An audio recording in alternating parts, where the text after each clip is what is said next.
আমরা মাননীয় প্রধানমন্ত্রীকে ধন্যবাদ জানাই। মাননীয় প্রধানমন্ত্রী, আপনাকে ধন্যবাদ। আপনি রামিসার হত্যা মামলার বিচার অত্যন্ত সুন্দরভাবে করেছেন। আমরা চাই আপনি এইভাবে শক্ত হাতে শক্তভাবে বিচার বিভাগটিকে পরিচালনা করুন।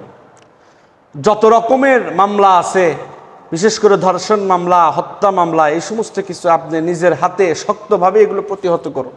এটা আমরা আপনার কাছে আশাবাদী। বাংলাদেশের মানুষ আপনার কাছে এগুলো চায়। আপনার বাবা একজন ভালো মানুষ ছিলেন, আপনার মা একজন ভালো মানুষ ছিলেন, তাদের সন্তান আপনি, অবশ্যই আপনি একজন ভালো মানুষ। ভালো মানুষ যেহেতু হয়েছেন, এটার একটা পরিচয় আপনি জনগণকে, বাংলাদেশের মানুষকে দিয়ে যান। বাংলাদেশের মানুষকে আপনি একটি সুন্দর বিচার বিভাগ উপহার দিয়ে যান, যেই বিচার বিভাগকে কেন্দ্র করে সাধারণ মানুষ সঠিক বিচার পাবে। বিচারের জন্য আর মানুষের কাঠ গড়ায় গড়ায়, মানুষের দরজায় কোরআন আনতে হবে না। যার যার বিচার রাষ্ট্রীয়ভাবে সে তার বিচার পাবে, এই একটি প্রতিশ্রুতি, এইরকম একটি ডিজিটাল বিচার বিভাগ আপনি করে দেন।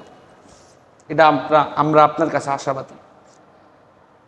আপনি যেরকম রামিসার বাবাকে 1 মাস সময় দিয়েছিলেন, যে 1 মাস পরে, 1 মাস প্রসেসিংয়ের পরে আপনার একটি বিচার হবে, এই বিচারে আপনি সন্তুষ্ট হবেন। এই বিচারে শুধু রামিসার বাবা নয়, এই বিচারে দেশের 17 কোটি, 18 কোটি, 20 কোটি জনগণ খুশি হয়েছে যে আপনি ভালো কাজ করেছেন। সুতরাং আমরা বলতে চাই, শুধু রামিসার ধর্ষণ মামলা নয়, এর আগেও যতগুলি ধর্ষণ মামলা হয়েছে, এর আগে যত হত্যা মামলা, যে সমস্ত হত্যা মামলা, সমস্ত ধর্ষণ মামলাগুলি আপনি এগুলো প্রতিহত করুন। সঠিকভাবে বিচার করে বিচার বিভাগকে উন্নত করুন। আর মানুষের, জনগণের ভিতরে সুন্দর একটি বিশ্বাস তৈরি করুন যে বাংলাদেশের ভিতরে মানুষ আসলে বিচার পায়। এই বিশ্বাসটা আপনি তৈরি করেন, এটা আমরা আপনার কাছে চাই।